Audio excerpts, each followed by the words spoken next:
अस्सलाम वालेकुम जी, खुशामदीद कहते हैं आप सबको एक और सुबह में। उम्मीद करते हैं आप सब खैरियत से होंगे। जुमा आप सबको बहुत ज़्यादा मुबारक हो। अक्सर जुमे को जब हम लोग ऑफिस आते हैं तो बड़े अच्छे अच्छे कॉम्प्लीमेंट्स जो है वो हमें मिल रहे होते हैं, क्योंकि सबको पता होता है कि हम आज कुछ एक्स्ट्रा स्पेशल जो है वो तैयार होकर आएंगे। तो सुबह मुझे भी बहुत अच्छे कॉम्प्लीमेंट्स मिले, तो सब लोगों का बहुत शुक्रिया। और हुमायूं को भी बहुत अच्छे कॉम्प्लीमेंट्स मिले। मैं हूँ आपके साथ हलीमा जुल्फ़िकार और मेरे साथ मौजूद है। Did you not say this second time? नहीं, नो आई डोंट नहीं, जाके अस्सलाम वालेकुम, मैं हूँ हुमायूं ज़ेब अब्बासी। अच्छा, आज का मौजू बड़ा मज़ेदार सा है और जुमा बहुत बहुत आप सबको मुबारक हो। इसकी शुरुआत करते हैं कि आप सल्लल्लाहु अलैहि वसल्लम पर दुरूद व सलाम भेजते, अल्लाहुम्मा सल्ली अला मुहम्मदिन व आलि मुहम्मदिन व बारिक वसल्लम। आज सोचने की बात यह है कि आज टॉपिक सोचना ही है। मैं आज सुबह ज़ैनब से पूछा था कि मैंने कहा ज़ैनब तुम आजकल बहुत सोचती हो, मैं अक्सर देखता हूँ तो अपने ख्यालों में गुम होती हो। अब हर चीज़ के हमने हमेशा इस शो पर दो पहलू डिस्कस किए, एक मनफी और एक मुस्बत, ठीक है। और इस मनफी और मुस्बत पहलू का बताएं। बहुत लोग बहुत ज़्यादा सोचते, कहते सोच आपको बनाती भी है और कभी कभार तोड़ भी देती है। अब ये तोड़ना और जोड़ना किस तरह होगा जब एक्सट्रीम पे चले जाएंगे, जब आप बहुत सोचेंगे। कहते हैं कभी कभी जो आप सोच रहे हैं वो आप लिख लें और फिर लिख कर देखें क्या जो आप सोच रहे हैं क्या वो इस काबिल भी है चीज़ कि आप उसके बारे में इतना ज़्यादा सोचा जाए। लेकिन अगर आपको लगे कि ये काबिल नहीं है तो आप उसको उस कागज़ को वहीं पर फाड़ दें। लेकिन पेपर जो है ना उसको फाड़ना नहीं चाहिए, ख़राब नहीं करना चाहिए। तो आप किसी डिजिटली किसी नोट पे लिख लें और फिर देखें कि जो आप सोच रहे हैं क्या वो दुरुस्त है। उसको इरेज करना बहुत ही ज़्यादा आसान होगा, बहुत आसान होगा। सो इसीलिए आज का मौजू ये है कि ज़्यादा सोचना या सोचना किस हद तक मनफी है, मुतजाद है, या किस हद तक मुतरादिफ है उस चीज़ के, उस इंसान के जो इंसान सिर्फ ज़िंदगी भर सोचता रहता है और कोई अमली जामा उस चीज़ को नहीं पहनाता। ऐसे बहुत सारे लोग किसको इंडोर्स कर रहे हो ताकि मैं उसके ऑपोजिट बात करूं? नहीं, आप अपना प्लीज बताएं। Why would you do that? आप अपनी पर्सनालिटी का बताएं। मुझे लगता है दोनों चीजें जो है आजकल मैं इसके हक में हूँ कि ज़्यादा नहीं। अभी भी सोच रही हैं। हाँ, अब अभी सोचिए मैंने क्या कह रहा है। आजकल मैं इस चीज़ के हक में हूँ कि ज़्यादा नहीं सोचना चाहिए। उसकी बहुत बड़ी रीज़न ये है कि मैं बहुत सोचती हूँ और ऑन द अदर हैंड चाहिए की बात ही कर रहे हैं आप। नहीं, मैं बता रही हूँ, चाहिए तो हम भी तीनों चाहिए तो ये मैं बहुत सोचती हूँ। और ऑन द अदर हैंड मेरे जो हस्बैंड हैं मंसूर, वो बिल्कुल नहीं सोचते, या सोचते हैं तो बहुत कम देर and he just snap out of it के ओके ठीक है मैंने सोच लिया इसके बारे में, जो बुरा हुआ ओके फाइन, अब पीछे फेंको इसको और आगे चलो। तो मुझे लगता है कि डाउट के अगर आपको इसके बारे में कैसे पता चल सकता है? उससे क्या सोचता है? मैं बताती हूँ उसकी रीज़न। और मुझे लगता है कि ही इज़ माशाल्लाह happy person because of this reason. Because कभी भी जब कुछ बुरा होता है तो मैं उसके बारे में कम अज़ कम 2-3 दिन पिटन कांस्टेंट डाल के रखती हूँ कि ये हो गया या ऐसे हो गया। नहीं मतलब नहीं, मैं सोच भी रही होती हूँ अकेले में, तो सोच रही हूँ। थिन लाइन बड़ी मुश्किल होती है। कुछ लोग वोकल होते हैं, वो सोच नहीं होते, वो कह रहे होते हैं। नो, ऐसे नहीं होता मेरे साथ। मैं बताती मैं बताऊंगी पहले पूरा। मैं जब गाड़ी में अकेली होती हूँ तब भी मैं सोच रही होती हूँ, जब मैं वॉशरूम में होती हूँ, मैं खदीजा के कपड़े धो रही होती हूँ, हाँ फिर मैं बोल देती हूँ वो that's not ज़्यादा सोचना है, that's okay, that's healthy। ये मैं पढ़ रहा था, it's an article, that's very healthy। अब मैंने और ज़ैनब ने जो चीज़ अपना ली है ना कि हमने सोचना है और हमने किसी को बोलना नहीं है। मैंने बोल दी मेरे तो मेरा यार बोलता। अस्सलाम वालेकुम, गुड मॉर्निंग, जुमा मुबारक। आपको भी जुमा मुबारक हो। कैसे? बहुत शुक्रिया। कैसी हैं? बिल्कुल ठीक ठाक, आज बहुत बेहतर हूँ मैं, बहुत ठीक। चले, अल्लाह का शुक्र है कि अल्लाह ताला आपको ज़ैनब आपने भी नए कपड़े पहने। हम ज्यादातर कोशिश करते हैं कि हम जुमे को जो है वो नए, बिल्कुल नए आपने बिल्कुल नए जी। ओके, हिसाब नहीं होगा ना तो मैं तो इस चक्कर में पहन लेती हूँ कि कम से कम जो है वो हिसाब। Thank you so much, I love the style. But आपसे ये पूछेंगे क्यों झूम रही हैं आप? क्या कर रही हैं? मैं ठीक कर रही थी अपनी कमीज। मैंने बहुत ऐसे बात छोटी कमीज पहनी है, बहुत अच्छा लग रहा है। It looks very nice. I know people get conscious जब कुछ डिफरेंट पहनते हैं। ज़ैनब, हम सोचने की बात कर रहे थे कि अब हम बहुत ज्यादा उम्र में बहुत ज्यादा सोचना शुरू हो गए, और इतना कि कभी कभी हम शो पर होते हैं और मुझे Halima literally she snaps me out of it कि hello where are you, this is a live show. So what happens to you जब आप करती हैं? कम से तो जब आप मैंने एक काम शुरू कर दिया जो अभी आपने पहले बात की थी कि मैंने ये शुरू कर दिया कि मैंने अब लिखना शुरू कर दिया। पहले मैं लिखती नहीं थी, पता नहीं मैं कहाँ पहुंच जाती थी अपने ज़हन में, पता नहीं मैंने क्या बना लेना था। लेकिन अब जो मैंने लिखती हूँ तो मुझे ये फील होता है कि आधे से ज़्यादा फजूल बातें जो मैं सोचती हूँ। अच्छा, ये कितनी अच्छी बात है, लेकिन इसका एक पहलू और भी है जो मुझे याद आया। जब हम ज्यादा सोचते हैं, कहते हैं सोच कर फैसला करना बिल्कुल ठीक है, जो सोच कर बात करते हैं वो भी बिल्कुल ठीक है, लेकिन जैसे ही हमारा इस्लाम दीन इतना खूबसूरत है कि उसने बयान रवी का जो कॉन्सेप्ट दिया है वो हर चीज में है, इत्तेदाल का कॉन्सेप्ट हर चीज में, कि आप एक लिमिट में रहकर हर चीज करें। जैसे ही आपने उसको एक्सट्रीम किया, आपको उसके नेगेटिव खराब हो जाएगी। यही बता रही हूँ कि लिखने से यही चीज हुई है कि जो बहुत एक्स्ट्रा सोचना, जो मुझे लग रहा था कि हाँ ये ठीक है, मेरे लिए सही है, वो लिखते वक्त मुझे ये फील होता है कि हाँ ये लाइंस और ये वर्ड्स मेरे लिए ठीक नहीं है, ये सोचना मेरे लिए ठीक नहीं है। अच्छा, वहीं अपने आप को लिखने के बाद स्टॉप कर देती हूँ। कभी-कभी उस बात का जो आप सोच रहे होते हैं उसका असर इतना ज्यादा नहीं होता, लेकिन आपने सोचकर उसकी इतनी जड़ें बना दी होती है कि आप कहते हैं ये तो इसने किया इसलिए। ये जो चीजें हैं ना, ये बहुत ज्यादा प्रूवन भी हैं कि जो आप सोचते हैं, कॉन्टिन्यूसली सोचते रहते हैं, उसका आप पे असर होना शुरू हो जाता है। आपकी बॉडी सेल्स उस तरह से काम करना शुरू हो जाते हैं, वो उसको उस तरह से अडैप्ट करना शुरू हो जाते हैं कि हाँ कुछ नेगेटिव होने वाला है, या नेगेटिव चीजें आपके अंदर जो है वो बननी शुरू हो जाती हैं। तो ये तो प्रूवन है कि आपको इतना ज्यादा नहीं सोचना चाहिए कि आपकी बॉडी पे असरअंदाज होने लग जाए। अच्छा ज़ैनब, क्या बना रही हो, उसके बाद हम ब्रेक पे जाएं। आज हलीमा और मेरी बहुत फेवरेट डिश बैंगन का भरता बन रहा है। I like बैंगन too, I love आपको बैंगन। भी अच्छा लगता है? I love अच्छा, बैंगन बैंगन का but भरता until जो है ना- सावन में बैंगन बनाना बड़ा रिस्की है, क्योंकि सावन में कीड़ा होता है बैंगन के अंदर। यार कितना पता है इस लेकिन लड़के को। उसके भी है ना इलाज कि आप कट करके, क्योंकि ये कट ना बताओ करके ना बाद में। आप पील ऑफ करके उसको मैं अच्छी तरीका तरह भी से बताऊंगी कि लोग Footage बहुत देना। होते हैं कि बैंगन जो है वो बनाते हुए बहुत ज्यादा जल जाते हैं, तो उसकी भी एक टिप बताऊंगी जब मैं बैंगन को Done, I'll come to you. Done हम आपके पास जरूर आएंगे और वो टिप जरूर जानना चाहेंगे। एक छोटे से ब्रेक लेते हैं, ब्रेक के बाद जब वापस आएंगे हमारे साथ हमारे मेहमान भी मौजूद होंगे। आप लोग भी कॉल करके हमें बता सकते हैं कि आप लोग इस हवाले से क्या सोचते हैं कि सोचना ज्यादा चाहिए भी या नहीं चाहिए। और आप ज्यादा सोचते छोटे हैं से कि नहीं break। सोचते हैं, आपका दिन बहुत अच्छा गुजरे।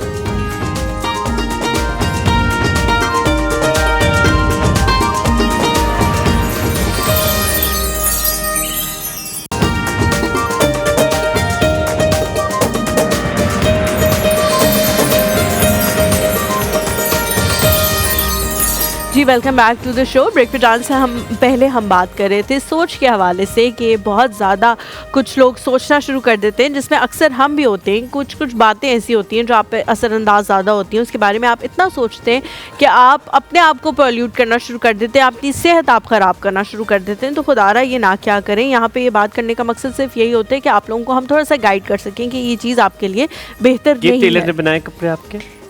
नहीं, किसने बनाए? Designer. What do you mean design? Designer को टेलर ने सिले सिलाए हैं। अच्छा, सिलाए हैं, Stitched बनवाए नहीं आपने? नहीं। उसने बहुत अच्छे बनाए। It's very casual, very nice. I really like it. मैंने ये ब्रांड पहली दफा पहना है, इससे मुझे पहले कलर भी मैंने बहुत ब्रांड अच्छा नहीं लगता है। पहना था। रिमेंबर मैंने ईद पे बनवाया था ये, तो आज सबको एक्सपेक्ट था कि आइस ब्लू होगा तो हमारी वही पहन कर आएगा। मैंने तो हमारी को कह दिया था बिकॉज ऐसा सेम कलर हमारी के पास ऑलरेडी मौजूद है। लेकिन डिट्टो इसकी शलवार कपड़े का कपड़ा है वो। अच्छा जी, आपकी मुलाकात करवाते हैं। आज इन मेहमान से मैं तकरीबन 3 दिन पहले मिला डिजिटली। ठीक है, डिजिटली इस तरह कि मुझसे मेरी इम्तियाज़ से बात हुई। हम अक्सर गेस्ट डिस्कस करते हैं, इम्तियाज़ मुझसे इनपुट लेता है किसी चीज़ की, हलीमा से लेता है, हम अक्सर बात करते हैं। फिर मैं कहता हूँ ये वाली बात हो सकती है, इससे ये सवाल हो सकते हैं। फिर उन्होंने कहा हम ऑनलाइन आएंगे। हमने कहा ऑनलाइन वाला तो मज़ा हमें आता ही नहीं है। हम कोविड के बाद हमने कोई ऑनलाइन शॉनलाइन नहीं करना, हमने डायरेक्ट बात करनी है आपसे। आपकी मुलाकात इनसे करवाएंगे जनाब। He is the trainer of the trainers, यानी कि जो ट्रेन करते हैं उनके भी ये ट्रेनर हैं, और बहुत सारे मेरी जैसे आम बेवकूफ़ लोगों को भी ये ट्रेन करते हैं, उनको भी बहुत चीज़ें सिखाते हैं। He is very vibrant, he has इनकी जो मोटिवेशन है, इनका जो ह्यूमर है, इनका जो हंसी मजाक है, जो आज हम विटनेस भी करेंगे उसके मुताबिक उससे ये चीज़ें सिखाते हैं। मज़े की बात इनके बारे में ये है कि ये माइंड और बॉडी दोनों के ट्रेनर हैं, जो कि बहुत मुनफरिद बात है। यूजुअली या तो लोग बॉडी के ट्रेनर होते हैं या तो लोग माइंड के ट्रेनर होते हैं। आज हम इनका हर बार टेस्ट लेंगे, जा बजा टेस्ट लेंगे कि हमारे माइंड और बॉडी के साथ ये कैसे खेलेंगे, और आज हम शायद इनके साथ ट्रिक भी करें। लेडीज एंड जेंटलमैन, आपकी मुलाकात कराते हैं डॉक्टर मोहम्मद आरिफ सिद्दीकी से। अस्सलाम वालेकुम। अस्सलाम वालेकुम। Very good morning to you. क्या हाल चाल है, कैसे हैं आप? अल्हम्दुलिल्लाह। प्लीज बैठिए। डॉक्टर साहब ने बहुत सारी किताबें भी लिखी हैं, तकरीबन 2 आप दोनों के लिए भी लाया हूँ। अब हमने क्या करनी है, फाड़ के आधी आधी एक दूसरे को देनी है? एक आप ले लें, एक आप ले लें, उसके बाद मुझे वाली दोनों पसंद आ गई तो क्या और पढ़ने के बाद मुमकिन नहीं है, ये एजुकेटेड लोगों के लिए है जी। क्या क्या हुआ? सॉरी। कुछ बातें समझ में ना आए तो बेहतर। Oh, we just started with that. ठीक है डॉक्टर साहब, कोई मसला इट्स नहीं ओके है। जस्ट। तो लेकिन आप बारी बारी पढ़िएगा, अगली दफा मैं नेक्स्ट किताब में लेके आऊंगा। 32 किताबें खत्म होनी होगी, उस वक्त तक और आ आपने जाएगी। 20 किताबें लिखी है, 32? 32। 32 डॉक्टर किताब साहब में इतना 32 वक्त कहाँ से लाया आपने? मैंने एफएससी नहीं की थी, टाइम मिल गया मुझे। अरे डॉक्टर साहब, एक चीज बहुत अहम मैं आपसे पूछना चाहूंगा, सोचने के हवाले से जो हम बात कर रहे थे। जी। आप कितना एग्री करते हैं, सोचना जब भी एक्सट्रीमिज्म पर पहुंच जाए, जब हद से ज्यादा तजावुज कर जाए, तो वो बड़ा नेगेटिव असरात, जैसे हलीमा ने बड़ी प्यारी बात की, वो आपकी बॉडी में नजर आना शुरू हो जाते हैं, Yes. आपकी फिजिकल अपीयरेंस में नजर आना शुरू हो जाते हैं, यहाँ तक कि आपके लिबास में नजर आना शुरू हो जाते हैं। 100%। इसके बारे में आप क्या कहेंगे? ज्यादा सोचना, ये कम सोचना, या सिर्फ मुतअद्दिल सोचना? देखिए, एक सिंपल सी बात समझ लीजिए कि एक दिन में अप्रॉक्सीमेटली इंसान के जहन में, दिमाग में 60,000 ख्यालात आते हैं। 60,000 सोचें अप्रॉक्सीमेटली। अब ये आपके ऊपर है किन्हें मेहमान बनाते हैं और किन्हें किक आउट करते हैं। अगर आप पॉजिटिव सोचों को अपने पास रखते हैं तो आप पॉजिटिव ज़िंदगी जीते हैं। अगर आप उनमें से नेगेटिव सोचों को सिलेक्ट कर लेते हैं, फिर सबसे पहले आपकी बॉडी लैंग्वेज, जैसा आपने जिक्र भी किया, वो बदलती है। अब यहाँ बैठने की बजाय फिर अब यूँ हो जाते हैं ऐसे, फिर अब यूँ हो जाते हैं, उसके बाद फिर अब यूँ हो जाते हैं। वो सोचें आपको साथ रिफ्लेक्ट कर रही होती हैं। बिल्कुल ठीक है। फिर आपका खुद को बनने स्वरने पर दिल नहीं करता, कहते हैं यार मैंने क्या करना है, किसके लिए, पाकिस्तान में रहना है, क्या ज़रूरत है। फिर इस तरीके से चल रहे होते हैं। ऑन द अदर हैंड, जब आपके अंदर एक्साइटमेंट हो, मोटिवेशन हो, कुछ कर दिखाने का जज्बा और सोचें भी वैसी हों, तो आपके कंधे पीछे जाने लगते हैं, कमर सीधी होने लगती है, बॉडी एक्सपैंड करने लगती है, यानी आप बड़े होने लगते हैं। जब यहाँ से बड़े होते हैं आपकी बॉडी भी बड़ी होने लगती है, यहाँ से श्रिंक होते हैं तो बॉडी भी श्रिंक होने लगती है। डॉक्टर साहब अगर इस हिसाब से होता तो मैं तो शायद इम्तियाज का मल्टीप्लाई बाय 10 होता। लेकिन आपने बिल्कुल ठीक बात की। मैं आपको बताऊं, मैं सफाई वाले की सोच से शुरू करता हूं और मैं ऑस्ट्रेलिया में किसी जगह पर पहुंच चुका होता हूं। मैंने शुरू वहां से किया होता है और मैंने कहा मुल्क तो छोड़ना है, सफाई वाला भी नहीं आ रहा, बस अब जाना है ऑस्ट्रेलिया, तो वहां तक पहुंच चुका हो। तो थोड़ा सा ब्रेक लेते हैं, ब्रेक के बाद वापस हाजिर होंगे, बहुत सारे सवाल पूछेंगे। ये हिप्नोसिस कहते हैं, हिप्नोसिस, एनएलपी, इस तरह की कई ये भी चीजें इनको आती हैं और आज इनसे साइकोथेरेपी भी आती है। Good for you. हम थोड़ा सा ब्रेक लेते हैं यहाँ पर, आपने कहीं मत जाएं, आपका दिन बहुत अच्छा गुजरे।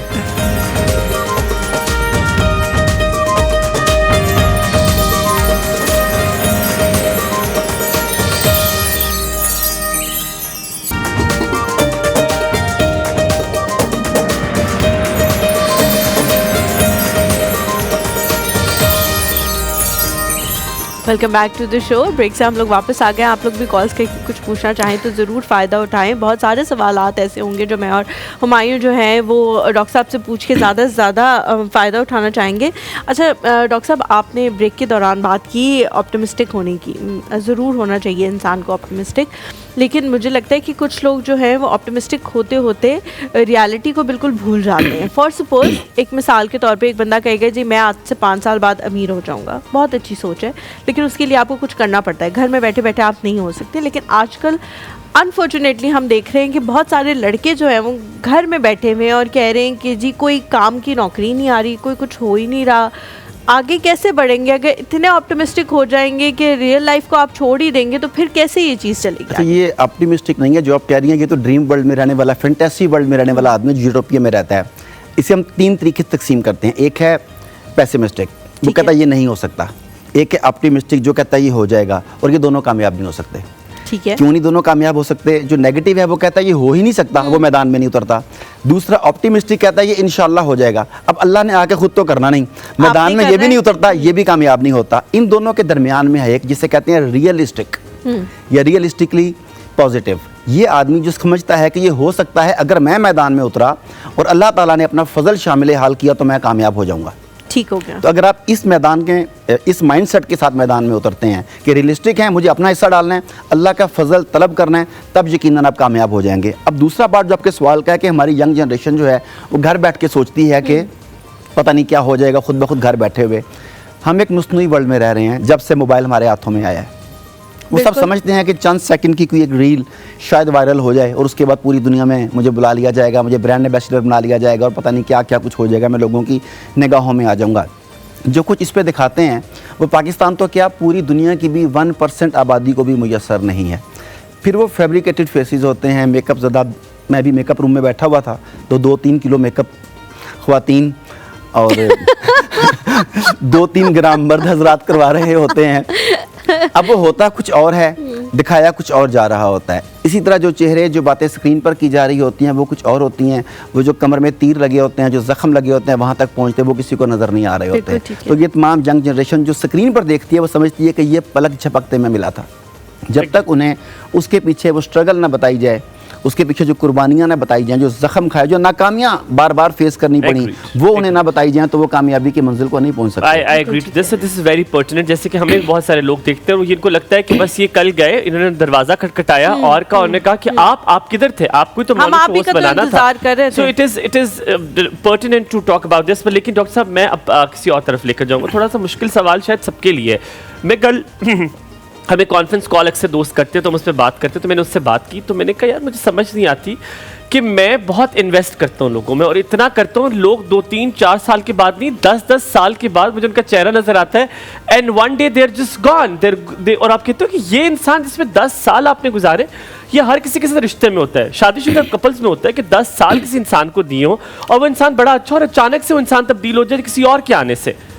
ये इंसानी फितरत को समझा कैसे जाए? तो फिर क्या लोगों के साथ रिश्ता रखना ही नहीं चाहिए या एक डिस्टेंस पे रखना चाहिए? नहीं, पहली बात तो ये समझें कि आपने 10 साल उसके ऊपर इन्वेस्ट किए, किस लिए? क्योंकि अच्छा इंसान आपको आपने उसे समझने के लिए इन्वेस्ट किया ना 10 साल। आपने 10 साल में समझ लिया कि वो आपके काबिल नहीं है। एक आपने 10 महीने में समझ लिया, एक को 10 हफ्ते में समझ लिया। इसमें ऐसी कौन सी बात है? आदमी की प्रायोरिटीज़ बदल जाती हैं, रिश्तों की प्रायोरिटीज़ बदल जाती हैं, आपके गोल्स बदल जाते हैं, आपके मिशन बदल जाते हैं। जब आप बहुत ज़्यादा तवक्कुआत रखते हैं, प्रॉब्लम तब पैदा होती है। आपने इन्वेस्ट किया, आपने अपने लिए इन्वेस्ट किया, आपको अच्छा लगता है, मुझे अच्छा नहीं लगता, मैंने नहीं किया, शिकायत कैसी? आगे चले।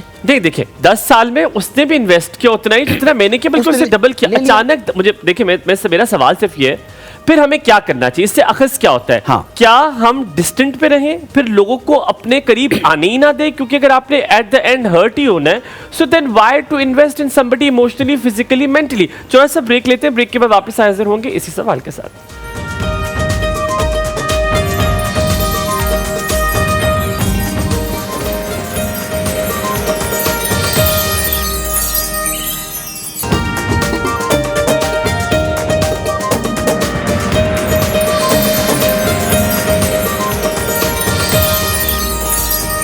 Welcome back after break. आप देख रहे हैं एक और सुबह। डॉक्टर साहब हमारे साथ मौजूद है। डॉक्टर साहब, एक चीज़ जो मैं आपसे पूछ रहा था, फिर क्या आप इन्वेस्टमेंट ना करें लोगों में, फिर आप एक डिस्टेंस में रखें? एक रिलेशनशिप को चलाने का तरीक़ेकार क्या एक ट्रेनर हमें बता सकता है कि नहीं, आपको किसी भी रिश्ते में हद से तजावुज़ नहीं करना चाहिए? आपने कभी वीडियो गेम खेली है? मोबाइल पे हो या खेलिए वीडियो गेम। वीडियो गेम में डिफरेंट स्टेजेस होती हैं, हर स्टेज के लिए डिफरेंट स्किल्स, डिफरेंट इक्विपमेंट चाहिए होता है। कुछ चीज़ें हैं जो कांस्टेंट होती हैं, वो साथ साथ चलती हैं, लेकिन हर लेवल की डिफरेंट नीड्स भी होती हैं साथ साथ। यही आपकी ज़िंदगी का मामला है। हर स्टेज पे कुछ खास लोग, कुछ खास माइंडसेट के लोग, कुछ खास इक्विपमेंट आपको चाहिए होता है। जब वो स्टेज पूरी हो जाती है, अब आपको नेक्स्ट स्टेज पर नए लोग, नए स्किल्स, नए रेफरेंस ग्रुप चाहिए होते हैं। इस बात को जहन में रखें तो आपकी ज़िंदगी आसान हो जाएगी। You are not using people. Actually आप दोनों एक खास वक्त तक एक दूसरे के लिए बने थे, आपने उसे फ़ायदा दिया, उसने आपको फ़ायदा दिया। अब लाइफ आपकी नेक्स्ट स्टेज पर आपको लेके जाना चाहती है। नेक्स्ट स्टेज पर नए लोग चाहिए, नए स्किल्स चाहिए, नया माइंडसेट चाहिए। समझ आ जाए जिंदगी बड़ी आसान। एक तो ये इंपॉर्टेंट बात समझने वाली। दूसरी बात, ब्रेक में आप लोग जितनी अच्छी बातें ऑन स्क्रीन करते हैं ना, उससे ज्यादा अच्छी बातें ऑफ द स्क्रीन करते हैं। तो कोशिश करें कि ऑन स्क्रीन बातों को छोड़ दिया करें, ऑफ स्क्रीन लोगों को दिखाया करें। ये ज्यादा हम अक्सर कहते हैं, अक्सर यही कहते हैं, आप ऑफ स्क्रीन दिखाया करें। ऑफ स्क्रीन में मैडम आपकी बात कर रही थी कि आप बड़े एनर्जेटिक हैं, पॉजिटिव हैं, और कुछ लोग आपकी वो एनर्जी ड्रेन कर लेते हैं। जी। उस हवाले से आप मुझे बता रही, तो मैं उस ऑफ स्क्रीन को ऑन स्क्रीन लाना चाहता हूँ। ठीक है, जरूर। बिल्कुल। जिस तरह ये कायनात है, गैलेक्सी है, इसमें बेशुमार सियारे सितारे हैं। कुछ सितारे एनर्जी लेते हैं किसी से, कुछ किसी को देते हैं। ठीक है। हर सितारा कुछ ले रहा है, कुछ दे रहा है। आप भी अपनी ज़ात में एक मुकम्मल गैलेक्सी और उसके सितारे आप में। आपके आसपास जो लोग हैं, कुछ एनर्जी सक्कर्स हैं, कुछ एनर्जी गिवर्स हैं। कुछ को आप एनर्जी देते हैं और कुछ से आप एनर्जी लेते हैं, और कायनात का यही उसूल है, गैलेक्सी का भी यही उसूल है। इस बात को समझ लीजिए कि ये आपकी जिम्मेदारी है कि कुछ लोगों को अपनी एनर्जी देनी है, उन्हें मोटिवेट करना है, उन्हें हरकत में लाना है, उन्हें खड़ा करना है। जब खुद डाउन होंगे तो आपको पता होना चाहिए कि वो कौन कौन से लोग हैं जो मेरे लिए एनर्जी गिवर्स हैं। फिर आप जब इसे लिस्ट डाउन कर लेते हैं तो आपको पता लग जाता है कि वो कौन से, कि 2, 4, 5 लोग ही होते हैं जो एनर्जी गिवर्स होते हैं टॉप के। आप उनके साथ ज़्यादा टाइम स्पेंड करते हैं, उनकी किताबें पढ़ते हैं, उनसे मीटिंग्स करते हैं, उनके बारे में बातें करते हैं, और वो लोग जो एनर्जी सकर्स हैं उन्हें थोड़ा थोड़ा अवॉइड करने लगते हैं ताकि ज़िंदगी आपकी बैलेंस हो जाए। तो इन तमाम चीज़ों को इस तरीके से सुलझाया जा सकता है और आगे जाया जा सकता है। अच्छा डॉक्टर साहब, बैंगन का भी जो बैंगन आज जब बना रहे हैं उसके अंदर भी कीड़ा जो है वो सक कर लेता है उसके सारे न्यूट्रिएंट्स। हमने वो नहीं कराने, हमने पूछते हैं एक्सक्यूज मी मैडम, कितना फिट लिंक किया मैंने यार। बहुत अच्छा किया, बहुत शुक्रिया। अच्छा, यहाँ पे जो क्वेश्चन आपका भी था हलीमा के बैंगन के अंदर कीड़ा कैसे पता लगे इस मौसम में। एक्सक्यूज मी, क्या मेरा सवाल था ये। अच्छा, आपका सवाल था, जी। सॉरी, दोनों का हमारी दोनों लोगों का एक भी हो सकता है। नहीं हमारी नहीं, अक्सर एक क्यों हो thinking सकता बड़ी है? सेम होती मैं है। आपको क्यों, आज मैं आपको ना क्रेडिट ले रही हूँ, अगर आप प्यारी लग रही है इसका डॉक्टर साहब आप देख रहे हैं, नोटिस कर रहे हैं आप, बिल्कुल बस कर रहा हूं। आपको पता है ना, आपने इतनी मैं एक्सपर्टीज कहाँ मैं विटनेस हूँ। ठीक है, चले ज़ैनब। तो यहाँ पे ये है कि बैंगन के अंदर आप कट लगा सकते हैं, 4 कट लगते हैं, मतलब तकरीबन वो एक कट इस साइड से होता है, एक कट इस साइड से होता है, वो 4 जो है कट्स हो जाते हैं। अब उस पे ये होता है कि उसी के अंदर आप ये देख सकते हैं कि कीड़ा है या नहीं है, ठीक है। अच्छा, अब एक और चीज़ लोगों जो के अंदर अगर हो तो फिर कट लगा वो, सकते उसका मेरे पास कोई हल नहीं है, उसके लिए कोई डॉक्टर बुला लेता कि वो बताए आपको। अच्छा, उससे ये चीज़ है कि बैंगन बहुत ज़्यादा लोग जला देते हैं, उसका टेम्परेचर मेंटेन करने के लिए आपने बैंगन जब इस शेप में आ जाए तो आपने उसको जो है ना शॉपर के अंदर डाल देना। अब उसकी रीज़न ये है कि इस वक्त ये तैयार हो गया है। हमारे घर में बैंगन इसलिए देखिए, बनते मैंने हैं कट जब मम्मी लगाया का हुआ। दिल ना कर रहा हो कुछ बनाने का, अगर वो शॉपर शुपर हो तो मैं बता fantastic रही हूँ ना, लग जाएगा। बता रही हूँ। अब ये इस पॉइंट पे जब ये शॉपर के अंदर जाएगा तो ये इसका जो टेम्परेचर है वो डाउन नहीं होगा, वो कुकिंग हीट उस पे प्रोसीजर पे होगा और वो नरम जो है वो उसका छिलका जो है वो हो जाएगा खुद ब खुद। तो चूल्हे पे जो है जो एक्स्ट्रा जो लोग जला लेते हैं और वो ये कहते हैं कि अंदर से जो है वो बैंगन तो बचता ही नहीं है, वो जल ही इतना जाता है। तो आप ये करें कि जब आप देखें कि उसकी स्किन बहुत ब्लैक हो गई है, प्रॉपर हो गई है, तो आप उसको शॉपर के अंदर डाल दें, तो जो उसका कुकिंग प्रोसीजर है वो शॉपर के अंदर भी पकता ही रहेगा, क्योंकि वो ये Steam देखें से। स्टीम से, तो ये खुद ब खुद नरम हो जाएगा। और उसका जो छिलका। उसके स्किन होगी वो आसानी से पील ऑफ आसानी से पील ऑफ हो जाएगी, तो ये टेंशन लेने की बात लेकिन नहीं फिर है। कीड़े लोग वाला वो वापस आधे तो नहीं से- करेगा सब्जी वाला। तो वो तो फेंकना है ना, कीड़े वाला तो फेंकना है। मैं ये छिलके की बात कर रही हूँ कि जो लोग बैंगन पकाते हैं वो ये कहते हैं कि छिलका बहुत ज्यादा एक्स्ट्रा उतर जाता है, क्योंकि उनको पता ही नहीं लगता कि कितना पकाना है, कुछ जलाना ऐसा कितना है। बताओ कि सब्जी वाले के पास मुझे पता चल जाए इसके बैंगन में कीड़ा, तक मैं इसके कहूँ वापस लो, मैंने नहीं चाहिए मुझे। अच्छा, ऐसा कुछ नहीं है, ऐसा कोई तरीका नहीं है। क्यों, देखो सर्दी को ठक ठक करते पता चल जाते कि मीठा है फीका है, काट के थोड़ा सा निकाल के भी दे देते हैं। अच्छा, कुछ बैंगनों पे ये होता है कि वो जो कीड़ा लिखा होता है कि मेरे अंदर कीड़ा है। नहीं, उसके अंदर सुराख होता है, जिसके अंदर बैंगन के अंदर कीड़ा होता है उसके ऊपर सुराख बने हुए होते हैं, तो उससे आइडिया लगा सकता है। ये कह सकती थी मैं। बाजी हम यहाँ से वापस आते हैं, अब एक एक्सपर्ट से पूछते हैं डॉक्टर साहब। नहीं, पहले मेरा भी एक सवाल है। जी जी, आप तो बाद में सवाल पूछिएगा। वो बनाने, मुझे बस मैंने तो समझ लिया है, ऑडियंस भी समझ जाएं, वो बैंगन का भरता बनाना सिखा रही हैं जी, जी। और आप साथ साथ दिमाग का भरता बना रहे हैं। मुझे ये बताइए, ये दोनों ख्वातीन कंफ्यूज ही बैठी हैं, ये हो क्या रहा है? डॉक्टर साहब मैंने कहा, मैंने कुछ नहीं कहा। हाँ डॉक्टर साहब देख रहे हैं ना आप, डॉक्टर साहब आपने अपने हथियार खोल दिए डॉक्टर साहब, कोई मसला नहीं है। मैंने कहा अब आपसे पूछूं, बहुत अच्छा जारी है, ठीक है। नहीं, आप आपसे पूछूं डॉक्टर साहब, आप एक्सपर्ट है बैंगन का भरता और दिमाग का भरता बनाने में, मैंने कहा आपसे शुरुआत जी, जी। करते हैं। डॉक्टर साहब, ये चीज़ें रिलेशनशिप्स में जब भी देखा जाए तो अगर आप, हमारे जॉइंट फैमिली सिस्टम है, हम सास ससुर वगैरह के साथ रहते हैं, सो इस रिलेशनशिप में आप उन्हें छोड़ भी नहीं सकते और आप उनके साथ भी नहीं रह सकते, दोनों मुश्किल होते हैं। इस सिनेरियो में एक माइंडसेट और बॉडी की क्या लैंग्वेज होनी चाहिए, यहाँ तक कि अगर आप थोड़ा सा डिफरेंट तरीके से भी टर्न कर लेंगे तो सास कहेगी इसने मेरी वजह से ये इशारा किया है, क्योंकि इसको लगता है कि मैं यहाँ पर मौजूद है इसलिए। तो इस डायनामिक्स में, इस मैकेनिज्म में एक खातून को या एक मर्द को कैसे रहना चाहिए? बहुत अच्छा सवाल पूछा आपने, बहुत अच्छा। सबसे पहले तो आगाज से ही चीज़ें अल्फाज से स्टार्ट होती हैं। आपने जो सोचों की बात की थी, सोच अल्फाज बनते हैं और अल्फाज से काम चलता है आगे। सास बहू के रिश्ते के बारे में जितने के लतीफ़े बने हुए हैं वो आपको अंदाज़ा है कि वो कितने ज़्यादा जी, हैं। बिल्कुल। जितनी कहानियाँ बनी हुई हैं वो भी आपके सामने हैं। ये तमाम कहानियाँ, ये तमाम अल्फाज माइंडसेट डेवलप करते हैं। मैं आपको छोटा सा लतीफ़ा सुना देता हूँ, लेकिन माइंडसेट बनाने के लिए नहीं है, उसे फ़ौरन डिलीट कर देना आप लोगों ने। नहीं कोई बात नहीं, दोस्तों सुनाते रहते होंगे, श्योर। नहीं, हम तो माइंडसेट बदलना चाह रहे हैं ना। तो Good, लतीफ़ा के वो माइंडसेट कैसे बनते हैं सुनाए, कि एक खातून की अपनी सास से नहीं बनती थी। तो एक दिन उसने देखा कि सांप सास के कमरे में दाखिल हो रहा है, वो बड़ी खुश हुई। उसने थोड़ा सा दरवाज़ा खोल के देखा तो सांप जो है वो सास के बिस्तर के ऊपर ऐसे करके फन फैला के खड़ा है, पर कुछ कर नहीं रहा। उसे सब्र नहीं हुआ, कहती है भाई काट ले काट ले काट ले। तो सांप ने पीछे मुड़ के देखा और कहता शट अप, मैं तो अपनी ज़ुबान का जहर रिचार्ज करने आया हूँ, मेरी तो गुरु है ये। अब जब आप इस तरह के लतीफ़े ट्रैवल कर रहे होंगे, क्या हो गया? एक जोर से ब्रेक लेते हैं, इस बात में कहीं बच जाएगा। हमारे साथ है एक और सुपर।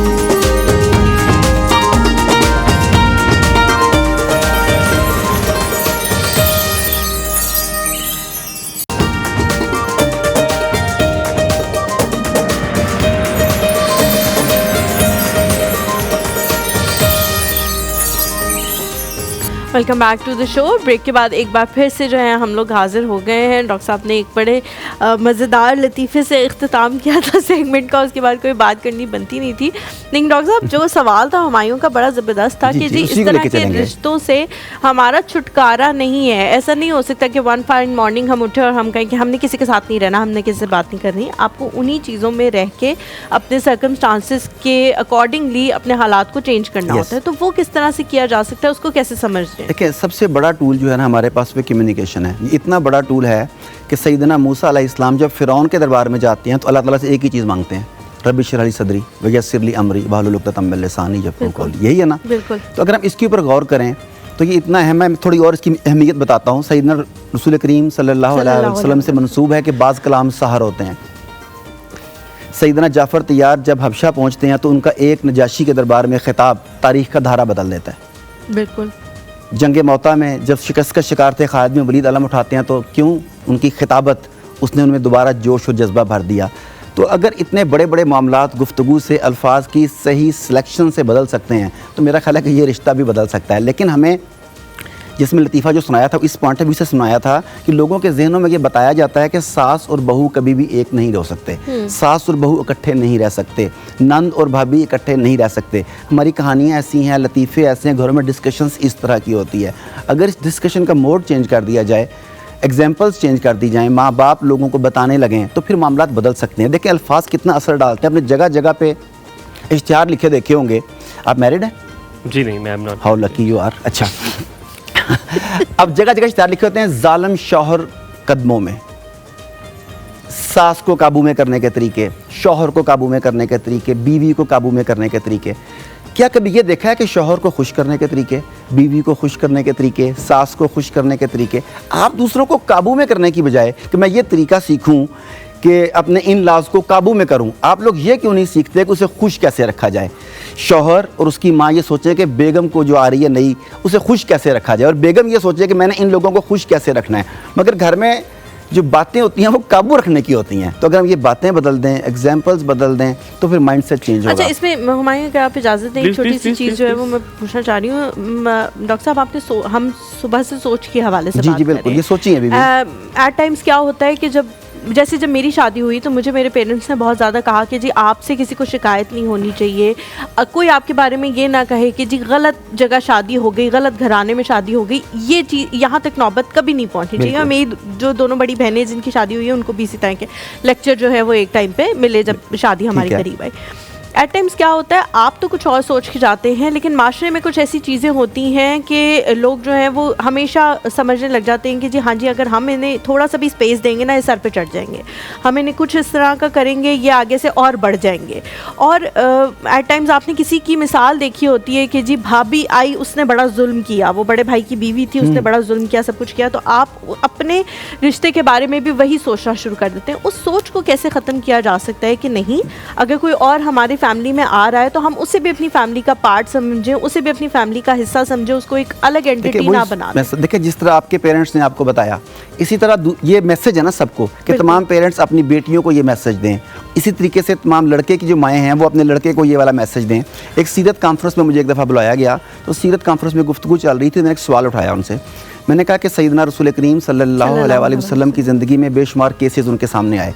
माँ बेटे का झगड़ा आया, बाप बेटे का झगड़ा आया, भाइयों का झगड़ा आया, उलमा बैठे थे। मैंने कहा मुझे कोई एक केस बताएं सास बहू का झगड़ा रसूल पाक की अदालत में आया, या नंद और भाभी का झगड़ा रसूल पाक की अदालत में है। मेरे ज़हन में नहीं आ रहा। मैंने कहा आप लोग आलिम हज़रात हैं, आप मुझे बताएं कोई ऐसा आया तो। चंद लम्हे सोचा तो किसी के भी जहन में नहीं आया। तो मैंने कहा इसकी रीज़न क्या है? रीज़न ये है कि उस दौर में 1500 साल पहले भी उन्हें इस बात का इदराक था कि नए शादीशुदा जोड़े को उसकी ज़िंदगी जीने का हक दे दिया जाए, उनकी ज़िंदगी में बिला वजह की मुदाखलत ना की जाए। अगर 1500 साल पहले ये शऊर था तो आज ये शऊर कहाँ पे गया? हमें उसी शऊर को पैदा करना है कि उन्हें अपनी ज़िंदगी जीने का हक दिया जाए। वो गलतियां करेंगे तो गलतियों से सीख लेंगे, नुकसान करेंगे तो उसका अजाला कर लेंगे, लेकिन रिश्तों को बचा लें। अगर आप रिश्तों को बचा लें तो हर नुकसान, हर अजाला जो है ना, आपको आगे से आगे लेकर जाएगा। तो बस ये एक दूसरे की कम्युनिकेशन है, आगाही है, शऊर है, ये फैलाना है हमें। डॉक्टर साहब, एक बहुत बड़ा इंटेंस वर्ड है, उसके अंदर अपने आप एक बहुत बड़ी दुनिया है, उम्मीद। उम्मीद अल्लाह से लगानी चाहिए हमें। अल्लाह से उम्मीद, यकीन होता है कि हमें पता है कि अल्लाह ने हमें देना है, एग्रीड। लेकिन जब अल्लाह ताला ने हमें इस दुनिया में भेजा है, इंसान के साथ भी आपकी कुछ एक्सपेक्टेशंस, कुछ उम्मीदें होती हैं। आप उस उम्मीद को अपनी ज़िंदगी से माइनस कर दें, ज़िंदगी बेमानी लगने शुरू हो जाती है। लोग का हमेशा ये लेक्चर होता है कि उससे उम्मीद ना रखो, किसी से भी उम्मीद ना रखो, बस तुम देते जाओ। ये भी नहीं हो सकता। आपके अंदर भी एक बैटरी है जो कि एक दिन बिल्कुल रिलीज हो जाएगी और ख़त्म हो जाएगी और ड्रेन हो जाएंगे आप। डॉक्टर साहब, उम्मीद कितना ज़्यादा एक इंसान से लगाई जा सकती है? क्या इसकी कोई लिमिटेशन है? देखिए, जो कहते हैं ना कि दूसरों से उम्मीद ना लगाओ, वो ऐसा नहीं होता। असल में कुछ अल्फाज के बैनस्तूर मतलब कुछ और होते हैं। इतनी उम्मीद ना लगाओ कि तुम टूट जाओ। अच्छा, उम्मीद छोटे से छोटे लेवल पर ले लें कि आप एक शॉप से जाके 10 रुपये की कोई चीज़ खरीदते हैं। आपको ये उम्मीद होती है कि 10 रुपये के एवज मुझे जो चीज़ मैंने मांगी है मुझे वो ही दी गई होगी। ये छोटी सी चीज़ है। बच्चे को स्कूल लेके जाते हैं, वहाँ उम्मीद होती है कि ये बच्चे को वो पढ़ाएंगे, वो सिखाएंगे, वो तरबियत देंगे जिसका इन्होंने प्रचार किया हुआ है। आपने मुझे यहाँ पे बुलाया है, आपको उम्मीद होगी कि जिस आदमी को बुलाया है वो हमारे इस शो के मिजाज के ऐन मुताबिक होगा। मैं यहाँ पे कुछ उम्मीद लेके आऊँ। हम तो पहले दफ़ा मिल रहे हैं, फिर भी हमारे साथ उम्मीदें मौजूद हैं। तो उम्मीद तो हर जगह मौजूद होती है, लेकिन असल में कहना क्या चाहते हैं कि दूसरों से इतनी ज़्यादा उम्मीद ना लगाएं कि अगर वो उम्मीद पूरी ना हो तो आप टूट फूट का शिकार हो जाएं। बस इतनी सी बात है इसमें। उम्मीद तो होगी, अगर उम्मीद नहीं होगी तो आप काम नहीं करेंगे। मुझे यहाँ पर आकर उम्मीद नहीं होगी, मैं आऊँगा ही नहीं। आपको मुझसे उम्मीद नहीं होगी, आप मुझे बुलाएंगे ही नहीं। एग्री। हम यहाँ पे थोड़ा सा ब्रेक लेते हैं, इसी उम्मीद के साथ कि आप वापस आएंगे और आपसे मजीद गुफ्तगू करेंगे। सोचना किस हद तक ठीक होता है, आज इस बारे में हमने बात की। लेकिन अब हम बात करेंगे कि अपनी परफॉर्मेंस को, चाहे आप हाउस होल्ड में हैं, चाहे आप घर पर मौजूद हैं। मेरा थीसिस भी इसी हवाले से था कि वर्क परफॉर्मेंस नहीं बल्कि घर में भी अपनी परफॉर्मेंस को, अपने रवैये को आप तब्दील बेहतर कैसे कर सकते हैं। क्या इसका कोई तरीका है, क्या कोई मैकेनिज्म है, क्या कोई टेक्निक है? एक छोटे से ब्रेक के बाद कहीं मत जाइएगा, हमारे साथ रहिएगा, देखते रहिए एक और सुबह। आपका दिन बहुत अच्छा गुजरे।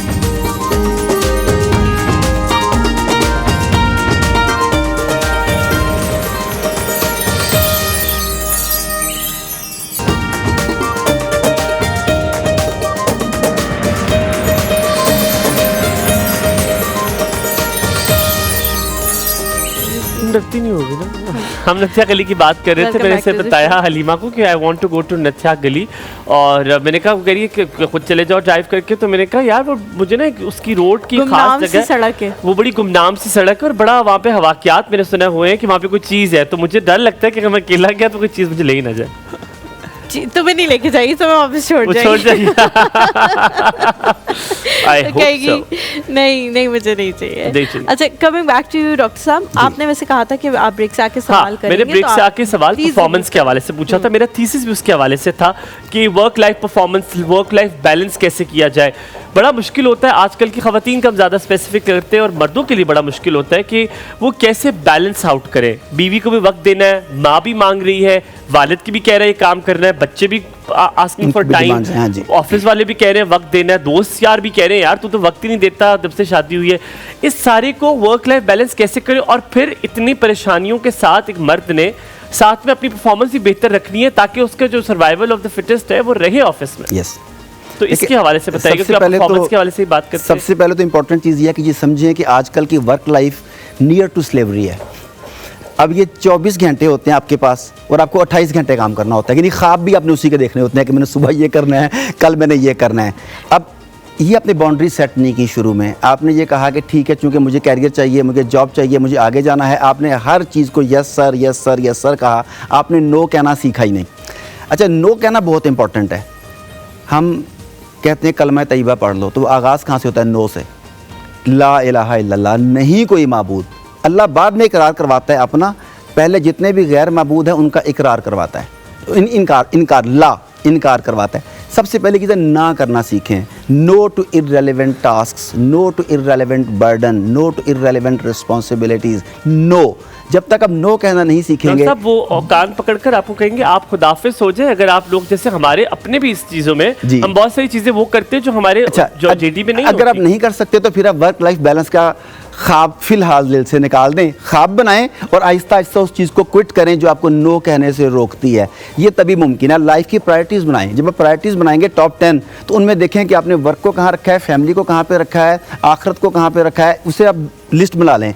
उसके बाद टॉप प्रायोरिटी के लिए बाकी 9 को कुर्बान किया जा सकता है, ये क्राइटेरिया है। नंबर 5 के लिए बाकी वाली 4 को कुर्बान किया जा सकता है। जब तक प्रायोरिटाइज़ नहीं करेंगे अपनी चीज़ों को और नो कहना नहीं सीखेंगे, अगर नो कहने के काबिल नहीं है तो आहिस्ता आहिस्ता खुद को इस काबिल करना शुरू करें कि मैं 3 साल की गुलामी कर रहा हूँ, 2 साल की कर रहा हूँ। आहिस्ता आहिस्ता मैंने खुद को इतना बड़ा करना है कि मेरी नो से वो डरते हों, हाँ, वो कहें कि भी इस पे वो बोझ नहीं डालना जो ये लेना नहीं चाहता। ये आपको अपने आप को इतना बड़ा करना हमारे पड़ेगा। पास बोझ के लिए खुद को बड़ा करें। एक खातून कॉल पे मौजूद है, नादिया। नादिया पे बोझ डालते हैं। नादिया अस्सलाम वालेकुम। डाल ले बोझ आप पे पैसों का। वालेकुम सलाम। क्या हाल है भाई, ठीक है? बिल्कुल ठीक। पैसों का बोझ डाल दूं तुम पे? डाल दे। पर डालने का क्या फायदा, आगे कुछ करो भी तो फिर फायदा हो ना। करूंगी, बहुत कुछ करूंगी। पैसा हो तो क्या कुछ इंसान नहीं कर सकता। तो पैसे इसके पास भी नहीं है। वेरी गुड यार, हमें तो सानू लब्बे ओ जेड़े ओ यह तो क्यों का है, पहले बताया ना मुझे। क्या यह तो क्यों का है? क्या कहा है कि हतून हतून खातून तो क्या कहूँ आपको, क्यों का है? तो क्या लड़की और क्या कहूँ? कहें? अब मुझे नहीं बता, मुस्कान। 60 साल से ऊपर तो लड़की नहीं होती ना, 60 साल से ऊपर तो औरत और खातून होती हैं। कितने कितने साल, कितने? 60। 60? हाँ जनाब इतनी नहीं, मेरी उम्र 25 है।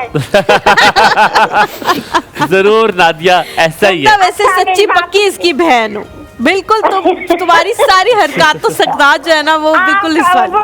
मुस्कान आपको ना शक है, मगर मुझे यकीन है मैं इनकी बहन हूँ। यकीन? मुझे भी शक नहीं है, मुझे भी अब यकीन होता जा रहा है। जो तुमने 25 साल अपनी उम्र बताई है ना, उसके बाद तो यकीन होता जा रहा है कि बहन हो उसकी। अच्छा शेर सुन ले, जुम्मतुल मुबारक शेर तो सुन ले। जी जी, जुम्मतुल मुबारक का लिहाज भी रखना प्लीज। इतना ख्याल है मुझे। अच्छा, आपकी तरह नहीं हूँ। शेर सुनाओ। जमीन पर आओ तो फिर देखो हमारी अहमियत क्या है। अच्छा। बुलंदियों से कभी जर्रों का अंदाजा नहीं होता। अच्छा, बात यही तक है। वाह वाह वाह वाह वाह वाह वाह। बुलंदियों से जर्रों का अंदाजा नहीं होता, इससे तुम्हारी वैल्यू कहाँ बढ़ी? तो तुम्हारी तो वैल्यू खत्म हो गई है। तुमने तो जर्रा कह दिया अपने आप को। जर्रा कह रही हो तुम। मैं शेर की बात कर रही हूँ। ये इसमें दोबारा सोचा जाए, इसमें घर वालों को बिठाया जाए और इस शेर को दोबारा लिखा जाए। 2 दिन सोचना, 2 दिन का टाइम है, हफ्ता 2 दिन के वक्त आपका, हफ्ता इतवार आपको दिया जाता है। सोमवार को वापस आइए, बैठिए, अच्छा। लोगों से डिस्कस कीजिए और ब्रेक लेते हैं। यहाँ पे ब्रेक कहने देते, खुदा का वास्ता है, छोटा सा ब्रेक। वापस आते कहीं मत जाइएगा, ऐसा शेर ना सुनाइएगा।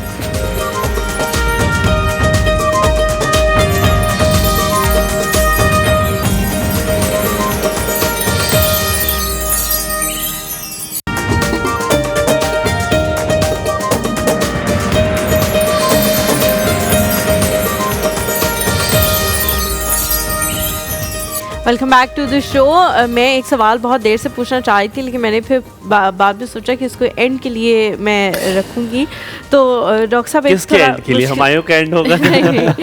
शो के एंड के लिए। डॉक्टर साहब, एक मुश्किल सवाल है, मुझे लगता है मुश्किल है, हो सकता है आपको लगे कि बहुत आसान है। जब भी मैं किसी ट्रेनर से मिलती हूँ तो मुझे लगता है, इस सिवाय एक को छोड़ के जिनका मैंने आपसे ब्रेक के दौरान जिक्र भी किया कि मेरे सबसे छोटे वाले जो मामू थे वो भी ट्रेनिंग्स कराते थे। अच्छा। उसके अलावा नहीं, the one who is not. हाँ, तो उनके अलावा जिस भी ट्रेनर से मैं मिली हूँ, मुझे लगता है कि वो बहुत ज़्यादा सेल्फ ऑब्सेशन का शिकार हो जाते हैं।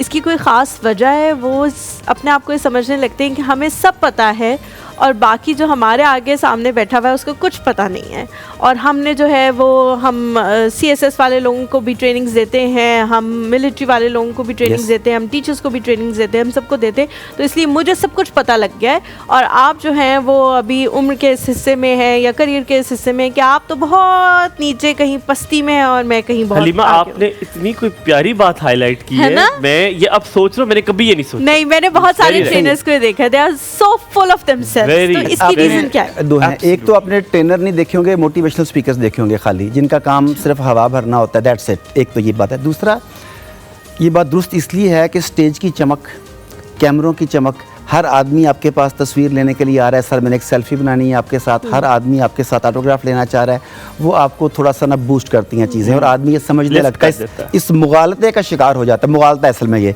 इस मुगालते का शिकार हो जाता है कि मुझे सब कुछ पता है। हालांकि ये कहना कि मुझे नहीं पता ये इल्म की दलील है। मैं एक वाक़या सुनाना चाहता हूँ आपको। कुछ जगह पे इमाम अबू हनीफ़ा से ये मंसूब है, कुछ जगह पे ये इमाम अबू मालिक से मंसूब है। चलें, मैं इमाम अबू हनीफ़ा का पढ़ा था, पहले उनका सुना देता हूँ कि एक बुढ़िया उनके पास आई, उसने एक मसला पूछा, वो कहते हैं ला अदरी, मुझे नहीं पता। उसने दूसरा मसला पूछा, वो कहते हैं ला अदरी, मुझे नहीं पता। उसने कि 10 मसले पूछे, उन्होंने कहा ला अदरी, मुझे नहीं पता। अब या उन्हें पता नहीं था या उसके लेवल की बात नहीं थी, जो उन्होंने कहा ला अदरी, तो वो बुढ़िया तंग आ गई। कहती है कि तुम काहे के इमाम और फ़कीह हो, हमारे गाँव का जो ख़तीब है, मस्जिद का छोटा सा इमाम, उसे हर मसले का पता है। तो इमाम अबू हनीफ़ा कहते हैं कि अभी मेरे पास तुम्हारे 1000 सवालों के जवाब में 1000 ला अदरी अभी भी पता है। इस बात को 1000 साल गुजर गए और आज पूरी दुनिया में इमाम अबू हनीफ़ा की लिखी हुई फ़िक़ा पढ़ाई जाती है, और उस मौलवी का किसी को नहीं पता जिसे सब कुछ पता था। तो ला अदरी कहना कि मुझे कुछ नहीं पता, ये इल्म की सीढ़ी है। जब तक कोई ट्रेनर है, उस्ताद है, वकील है, वो ये नहीं कहता ला अदरी, वो आलिम नहीं है, ना वो इल्म की सीढ़ी पर है। बिल्कुल ठीक कह रहे हैं, बहुत बेहतरीन आपने जो है जवाब दिया है। 2 कॉलर्स हैं हमारे साथ, जल्दी हम कॉल लेते हैं। पहले हैं जी सिमाब, अस्सलाम वालेकुम। वालेकुम अस्सलाम, जुमा मुबारक। जुमा मुबारक आपको भी। कैसी है सिमाब? जी मैं अल्हम्दुलिल्लाह ठीक हूँ, आप कैसे हैं प्यारे लोगों? अल्हम्दुलिल्लाह, अल्लाह का शुक्र। आप कैसी हैं? अच्छा मैं भी अल्हम्दुलिल्लाह ठीक हूँ। अच्छा सुबह जो हलीमा ने अपना ड्रेस झूम झूम के दिखाया ना, वो कमाल का ड्रेस था कि वो जिस तरह बच्चा छोटा नया फ्रॉक पहनता है ना, तो मैंने इसको यही बोला है। I said अच्छा, मैंने exactly the ये same बिल्कुल thing. अनकॉन्शियसली किया, मुझे नहीं पता मैंने क्या किया। मैं भी मैंने जाके यही देखूंगी बात कि तुम्हें मैंने कही है क्या- कि हाँ, नहीं, जो हाँ। आपने लफ्ज बोले उनमें से ये लफ्ज बा लफ्ज ये कहा। मैंने कहा छोटे Exactly. बच्चे नहीं फ्रॉक पहनते तो घूमते, वो किया तुमने। जी जी, हमायूं ने फिर नोटिस भी किया ना कि नया पहने हलीमा। हाँ, हुमायूं की नजर से तो कोई चीज नहीं बच सकती ना, और नोटिस हर चीज। मतलब वाकई डिफरेंट लग रहा है, आपने ये शर्ट काफी देर बाद पहना। बहुत प्यारा शुक्रिया, लगा। बहुत शुक्रिया। और दूसरा ज़ैनब जो है वो लुकिंग लाइक अ हूर, उनके वाइट कलर माशाल्लाह से बहुत खूबसूरत लगता है। बहुत शुक्रिया, हुर्रम सुल्तान। बहुत शुक्रिया। बहुत आप शुक्रिया। माने इसने अभी कितना कुछ कहा होगा, बैठी हुई थी और जिस तरह गोडों को इसने हाथ रख कर उठी है ना, नहीं, ये बिल्कुल भी नहीं है, ऐसी कोई बुजुर्ग बात भी नहीं होते है। हैं जिस तरह बेचारी। नहीं वो उनकी तबीयत नहीं ठीक थी, आज बता रही है कुछ बेहतर है, अल्लाह करेगा मजीद बेहतर हो जाएंगी। इंशाल्लाह, मोहब्बत है बस फिर। आप दुआओं में याद अच्छा, रखें। जो आमीन। चलो जरूर। और जो आज हमारे गेस्ट हैं, मुझे 2 साल में पहली दफा ये महसूस हुआ कि हुमायूं जो भी उनको एज ए मजाक भी कहते हैं, तो उनका जवाब हुमायूं को कुछ देर के लिए मबहूत कर देता है। बिल्कुल सही ऐसा ही है, बिल्कुल ऐसे ही है। बिल्कुल ऐसा, आपने बिल्कुल सही समझा। जी बिल्कुल। और जो मैं काफी देर से सोच रही हूँ कि मेरा सवाल तो हुमायूं ने सबसे पहले कर दिया, तो मैंने दिल ही दिल में दाद दी कि हुमायूं ने बेस्ट सवाल किया है, मेरा यही सवाल था। उसके बाद हलीमा ने उसको मजीद जो है वो क्लियर कर दिया कि जो घर में हमारे रिश्ते हैं, जिनके लिए हम इतने सालों से सेक्रीफाइस ही करना कहेंगे और हम उनको किसी बात पे ना नहीं कहते, अब तक भी हमारी कोशिश होती है कि अगर कोई काम कहा गया है तो किसी तरह जान कर दिया मार के जाए। बिल्कुल, बिल्कुल ठीक। बहुत बहुत दुरुस्त बात आपने की, ये बड़ा बुरा एक सच है।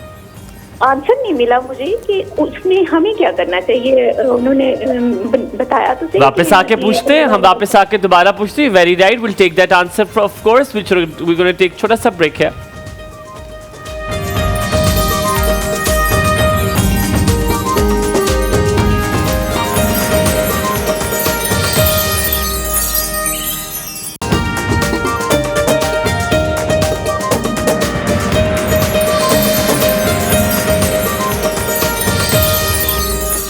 Welcome back after break. आप देख रहे हैं एक और सुबह हलीमा और हुमायूं के साथ। डॉक्टर साहब, आखिरी सवाल है, हसीम आपका सवाल था, वो मैं चाह रहा हूँ आपसे दोबारा पूछ लूँ। का अब इसमें क्या किया जाए जो हमें ना करते हम, कि हम कोई भी कोई काम कहता है और हमारी जान भी मार के हम लोग करते हैं कि यार चलो ये बंदा खुश हो जाए, हमारा इसके साथ रिलेशनशिप खराब ना हो, क्योंकि बड़ा नाजुक सा रिलेशनशिप है, इससे 10 बातें लगा के शौहर को बतानी है, तो इसलिए इससे बेहतर एक काम कर लिया जाए। ठीक है, इसमें 2 चीज़ें हैं। पहली चीज़ तो है कि सेट योर बाउंड्रीज, अपनी बाउंड्रीज को जानें और दूसरों को भी बताएं। हर चीज़ हर जगह पे नहीं की जा सकती। दूसरा करने का तरीका, हमें रिश्ते बचाने हैं। फ्लेक्सिबिलिटी क्या करती है, देखें एक बूढ़ा सा शख्स एक पार्क में बैठा हुआ था, तो एक बच्चे ने आके इससे पूछा कि आपके दांत कहाँ पे गए? वो कहता है बेटा उम्र के साथ साथ वो टूट गए। तो बेटा कहता है, वो जो बच्चा था, कि ज़ुबान तो आपकी उतनी पुरानी है, ये बड़ी तेज़ तेज़ चलती है, तो ये क्यों नहीं टूटी? तो वो बुजुर्ग कहते हैं कि बेटा दांत अपनी सख्ती की वजह से टूट गए और ज़ुबान अपनी लचक की वजह से कायम है। तो जो ज़ुबान की नरमी है, जो बिहेवियर्स की फ्लेक्सिबिलिटी है, ये आपकी जहनी फ्लेक्सिबिलिटी बन जाती है, ये रिश्तों को भी बचाती है और आपको भी पुरसुकून रखती है। तो फ्लेक्सिबल अप्रोच के साथ अपनी बाउंड्रीज को सेट करें। बहुत अच्छी बात, बहुत खूबसूरत बात। तलत आंटी कॉल लेते हैं हमारे साथ। अस्सलाम वालेकुम तलत आंटी, क्या हाल चाल है? जुम्मा मुबारक। वालेकुम सलाम व रहमतुल्लाहि व बरकातहू और जुम्मतुल मुबारक। आपको भी जुम्मतुल मुबारक। कैसे हैं भाई तीनों बच्चे, कैसे हैं? बिल्कुल ठीक, अल्हम्दुलिल्लाह। अब हमने ये सीखा, अब हम नाम नहीं लेंगे, तीनों बच्चे कह दिया करेंगे। बस ठीक है, आपने कह दिया, हमें पता लग गया। हाँ, और बाकी सब आपके स्टाफ सब हाल अहवाल सही है, जिनके नाम जी सब बिल्कुल, फखर भाई, असद भाई, डेविड वगैरह आज लेकिन ये अपने हुमायूं लेते रहते हैं माशाल्लाह।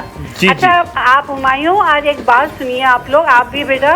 आज मेरे कई दिनों के बाद 11 बजे लाइट आई है। अच्छा जी, मुबारक हो। उसमें आपके जो मौजूद मेहमान हैं, जी मैं दीगर बातें तो नहीं सुन सकी, ना मैं उनका नाम जान सकी, लेकिन उनका एक जुमला जो है ना वो मुझे बड़ा अपील कर गया। जी जी कहिए। और वो जुमला ये था, आप बखुदा मैं कह रही हूँ कि कल मैंने एक चीज सोची थी, मैं रसूलुल्लाह सल्लल्लाहु अलैहि वसल्लम के दौर को सोचते हुए गई। मैंने कहा क्या उस जमाने में सास बहू और सास ससुर और उनके झगड़े नहीं होते होंगे? तो ये चीज हमारे सामने नहीं आई। बिल्कुल तो सही आप देखिए, खुदा का करना ये ऐसा हुआ कि आज ये जुमला मुझे इस हवाले से सुनने को मिल गया। तो उसको सुनकर इतनी खुशी हुई कि आप ये बताइए कि देखिए हमारे जो तहकीक करने वाले हैं या जो हमारे दानिश्वर हैं वो इन लाइंस पर भी सोचते हैं। आप यकीन करें, मैंने इतने डिस्कशन सुने, ये वाली चीज मैंने पहली बार। बिल्कुल ठीक और है। नहीं, बहुत खूबसूरत गुफ्तगू की। इनका नाम डॉक्टर मोहम्मद आरिफ सिद्दीकी है। इन्होंने तकरीबन 32 किताबें लिखी हैं और बहुत सारे शुमारे भी इनके मौजूद हैं। आप ज़रूर पढ़िएगा, आपको पढ़ने का शौक भी है। और बहुत शुक्रिया। यकीनन आप कुछ कहना चाहें सर? जी बिल्कुल, आपके साथ बात करके बहुत अच्छा लगा। हमारा मकसद ही ये, इस शो का मकसद भी ये है कि लोगों तक अच्छे से अच्छे पैगाम पहुंचाए जाएं, आपकी ज़िंदगी में आसानियां लाई जाएं और गालिबन मज़े मज़े के खाने खिलाना सिखाया जाए। बस जुड़े रहें हमारे साथ, इंशाल्लाह दोबारा भी मिलेंगे। जी तो जनाब बन गया है बैंगन का भरता और इसकी रेसिपी भी मैं शेयर कर देती हूँ। और हलीमा की फरमाइश पे जो मैंने बैंगन की डंडी होती है वो भी डाल दी है इसके अंदर। मुझे बहुत अच्छी लगती है डंडी जो है। मुझे भी थी, लेकिन मैं कंफ्यूज थी कि मुझे इसको ऐड करना है नहीं, लेकिन हलीमा ने कहते हैं क्यों डाल दिया आपने। तो हाँ, यहाँ पे बैंगन जो है वो मैंने 1 किलो ले ली है और उसके अंदर जो तेल है वो आधा कप मैंने यूज़ किया है। अच्छा, इसमें तेल की क्वांटिटी बैंगन में, शलजम में ज़्यादा डाली जाती है। उसकी रीज़न ये है कि ये जो बैंगन है वो सक कर लेते हैं और बाद में फिर वो थोड़ा सा बाद में ऑयली हो जाता है। तेल यहाँ पे 1/2 कप है। प्याज मैंने स्लाइस किया हुआ 1/2 कप यूज़ किया है। टमाटर स्लाइस किए हुए 2 अदद है। नमक हस्बे जायका, लाल मिर्च पाउडर हस्बे ज़रूरत, हल्दी पाउडर आधा चाय का चम्मच, ज़ीरा साबुत और पाउडर दोनों यूज़ कर सकते हैं। 1 चाय का चम्मच सब्ज़ मिर्च स्लाइस की हुई 6 अदद और सब्ज़ धनिया ऊपर गार्निशिंग के लिए आप एंड में डाल दें। सबसे पहले इसमें प्याज मैंने ऑयल लिया और प्याज मैंने इसमें डाले स्लाइस किए हुए और आधे प्याज मैंने बचा लिए थे। प्याज को आपने ब्राउन नहीं करना, बिल्कुल जो है वो ट्रांसपेरेंट हो जाए तो आप टमाटर डाल के बाकी सारे मसाले डाल लें। जब मसाला बहुत अच्छे से बन जाए तो बैंगन आपने छिलका उतारना है और मैं तो चॉप नहीं करती, बैंगन को साबुत डाल देती हूँ और उसके बाद चमचे से ही उसको मैश कर देती हूँ। वो ऐड कर दें और फिर आपने सब्ज़ मिर्च और सब्ज़ धनिया बाद में डाल देना है आखिर में। तो इस तरह से जो है बैंगन का जो भरता है वो बन जाए। मैंने अच्छा इसको ट्राई किया था वाइल ब्रेक के दौरान और यकीन माने इतना मज़ेदार था, बल्कि बिल्कुल माओ वाला जायका था इस बैंगन के अंदर। अगर आप एक नवाला दें ताकि डॉक्टर साहब भी चेक कर सके और आपको लाइव जो है वो इसकी फीडबैक वो दें कि वो कैसा बना हुआ है बैंगन का। पहले बता दो कि मैं ज़िंदगी में पहली दफ़ा खाने लगा हूँ। आप बैंगन नहीं खाते वैसे? पसंद है आपको? मैं गोश्तखोर हूँ। अच्छा, गोश्तखोर है। ओके, ऑल राइट, ये लीजिए जी। और आज ये ज़िंदगी में पहली मर्तबा मैं बैंगन जो है वो खाने लगे, ट्राई करने लगे हैं। या अल्लाह रहम फरमाना, है 2 मिनट आप पहली दफ़ा खाने लगा हूँ, ये बस याद रखिएगा। तो आपके घर में बैंगन बनते और नहीं हौसला भी दीजिएगा मुझे, मैं नहीं खाता ना, मैं गोश्त वाला बंदा हूँ। बिस्मिल्लाह जी। अगर ना भी अच्छा लगे तो आपने बहुत तारीफ करनी है, टेलीविजन का सोल मेरे होता घर में भी एक इंसान है, वो नहीं खाया। है। नहीं, आपने फिर भी करनी। लेकिन कभी कभी कुछ चीजें खा के आपको बड़ा अच्छा लगता है और आप कहते हैं The यार पहले खुशबू क्यों नहीं is आपने just वाकई ऐसे मुझे तो ऐसा लग रहा है जैसे वो अंडे डाल के कुछ चीज बनाई गई हो, जी मुझे जी ऐसा जायका लग रहा है बिल्कुल इसमें तो। बिल्कुल अंडे ऐसा डाल ही के भी है। कुछ चीजें इस तरह की बनाई जाती हैं, अंडा आलू अंडे नहीं है? बनाए जाते अंडा नहीं है इसके अंदर, नहीं है नहीं। जायके में भी आ रहा है, प्लीज एक ट्राई करो। नहीं अंडा लेकिन नहीं। आलू अंडे भी मुझे वैसे बड़े अच्छे लगते हैं। लेकिन वैसा आलू जायका आ रहा बैंगन भी बहुत है। अच्छे लेट होते मी हैं। Tell you it is just amazing. Doctor साहब बहुत शुक्रिया आने के लिए, बहुत ज़्यादा आज आपसे हमने चीज़ें सीखी, आपने जो मिसालें दी वो हमारे जहन में रहेंगी और बहुत बहुत शुक्रिया। अल्लाह ताला आपको सलामत रखे, आपको फिर दावत देंगे, आपसे मजीद गुफ्तगू करेंगे, बड़ी डिटेल में बातें आपसे पूछेंगे और जानेंगे। Zainab thank you so very much हमें फीड करने के लिए, हलीमा साथ देने के लिए बहुत शुक्रिया। आप लोगों से मुलाकात होगी इंशाल्लाह मंडे को। अपना बहुत सारा ख्याल रखिएगा, वीकेंड आपका बहुत अच्छा गुजरे और आज का दिन भी आपका लाजवाब गुजरे। अल्लाह हाफ़िज़।